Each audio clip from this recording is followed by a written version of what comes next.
do on that then. So I'm Miles Redakis, and I made a reading table. So the aesthetic I was going for is the industrial chic aesthetic.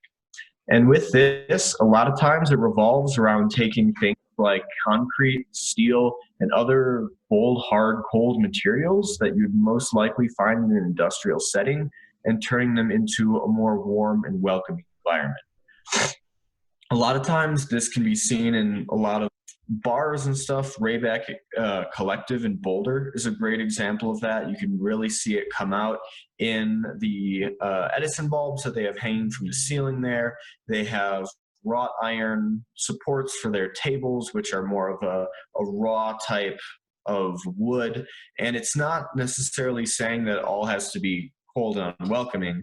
A lot of it does revolve around having things seem more raw. And this is cool because a lot of stuff can be done in this aesthetic as very DIY. So my initial design, I wanted to have a circular cross section of wood, like a tree basically where you could see all the rings on it and it would still have the live edges on it. I wanted to, from there, have 3 legs coming down made of pipes. And then I wanted to have an arm coming up the side with a swiveling reading light, and on the end of that would be an Edison bulb. I thought this would be a good idea because the 3-legged design is very stable and it wouldn't do that annoying table wobbly thing that you get with a lot of 4-legged designs. And then I wanted to have it be able, the Edison bulb be able to swivel, so I could have it be over my table if I just wanted to have it be a stagnant reading light or a stagnant light to help illuminate my room, or I could swivel it over my bed if I wanted to have it more light whatever I was reading. So when I finally went to actually acquire the materials, I contacted Colorado Wood and Metal, and I asked them if they had a cross section of wood, kind of like what I was describing, and they said, that is a horrible idea.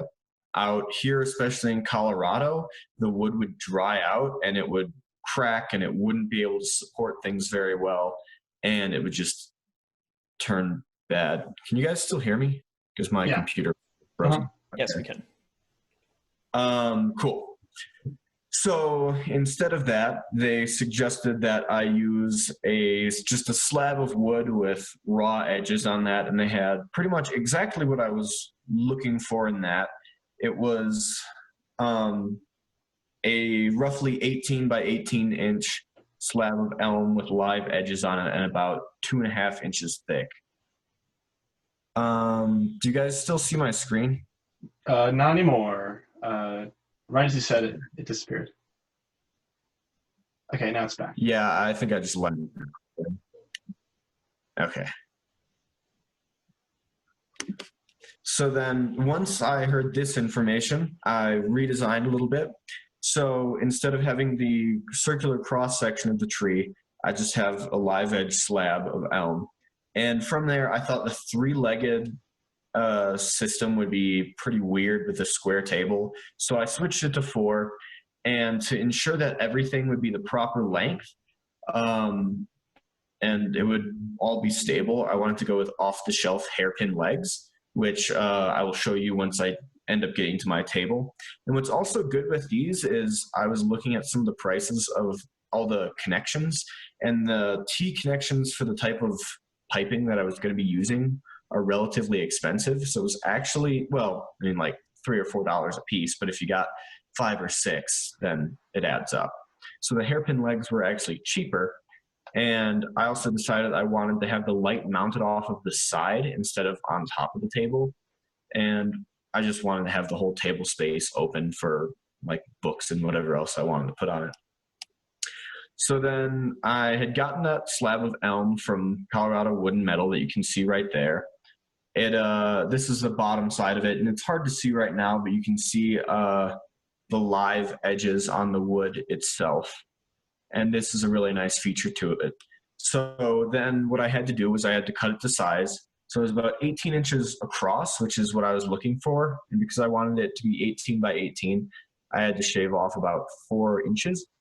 And I didn't have access to a proper wood shop, so what I had to do was use a circular handsaw to go across it on one side and then on the other, because the wood was actually thicker than the saw blade.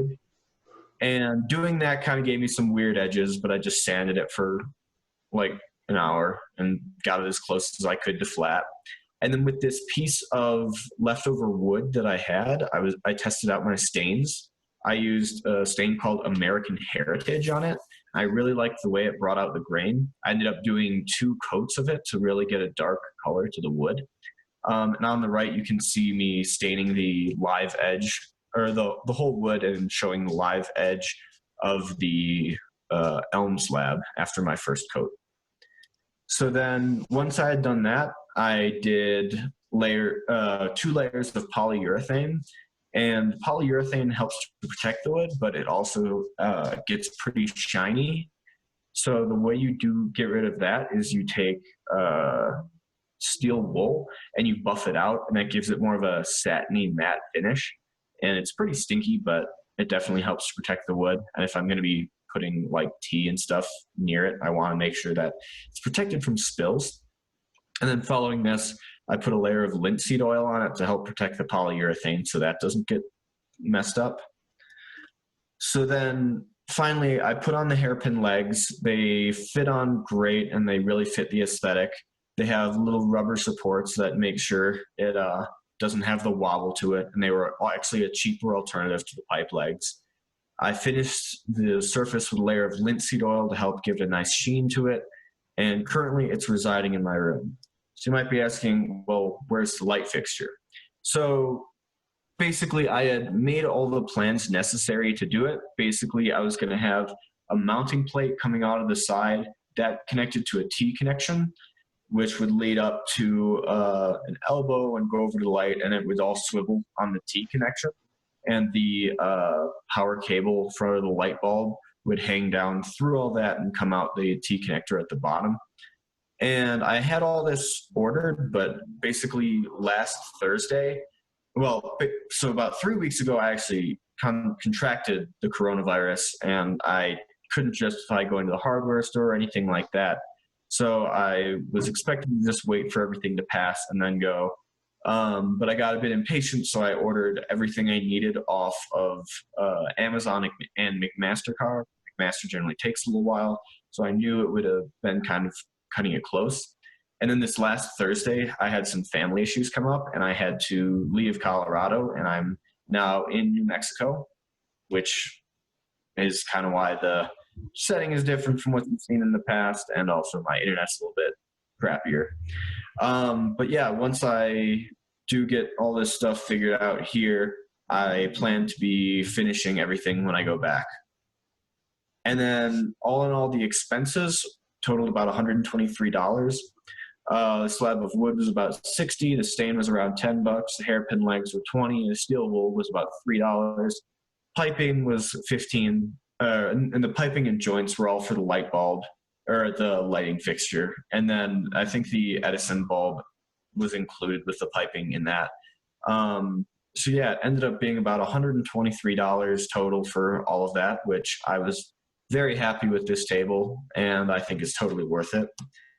And if I was going to do everything again, I would choose a finer steel wool to make a more even buff, because the steel wool I had chosen had kind of left a few marks on it as opposed to giving a nice pure satin finish. I would have added a 3rd layer of polyurethane before finishing with the linseed oil. I think that also would have helped get me a more matte finish on it. Ideally, I would have liked an electric sander to help me get the surface a little bit more flat and even, get all the like nicks buffed out of it, because once I had put on the stain, I noticed that there were a few little issues with that. Having a table saw to cut the wood would have been super nice, because the cut I had gotten with the circular saw was kind of crappy, and I had to sand that down.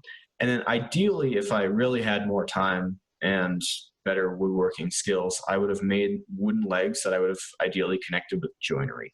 I knew I wasn't going to be doing that part for this project, but it just would have been something cool to do in the future, because I really enjoyed working with wood. And I'd love to do something like this again. And that's the last slide I have. So are there, I guess, All right, we're first. gonna have to go quick with questions here. I have a quick statement of meaning. Okay. I like how even during a pandemic, you still managed to like persevere and secure a live edge piece of wood from Colorado Yeah, I Metal. got that a while ago before everything shut down, which was nice. Oh, nice, cool. But I still like how Uh, you're able to sort of incorporate George Makishima's influence in your aesthetics. From the, I remember your design review, and I was actually kind of excited for the log table. So I was a little disappointed when you said that you weren't able to get a hold of one, but I think that even just having the block of wood accomplishes the aesthetic. It might even bring something else to it. So I thought you did a good job adapting there. Thanks. Right. I really like the final aesthetic after seeing it all come together. I really like how that dark wood paired with those metal legs. Like it just makes it look like something that like anyone would want to have in their room. So yeah, I really enjoy that. Thanks. All right, questions from the artist? I don't really have any questions. All right, neutral questions.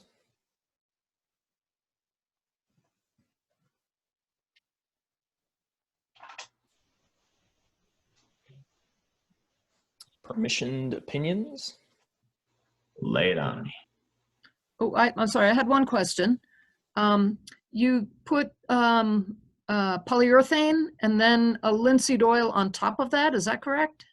Yeah, that's what the guy at the wood shop said would be smart. Really? Yeah, Huh. 'cause he said polyurethane protects the wood, and then the linseed oil protects the polyurethane. And then you can Okay, I just hadn't thought of put it that. up with the oil if it Did the polyurethane, did it soak into the wood? I would think that, yeah. I think it might have a little bit, not noticeably so. I didn't notice it changing the look of it aside from making it a little bit shiny at first, Mhm. which I was buff out. And it was like a specialized wood sealant for like things. I'd used it on walking sticks and stuff before. Okay. Thanks. Permissioned opinions?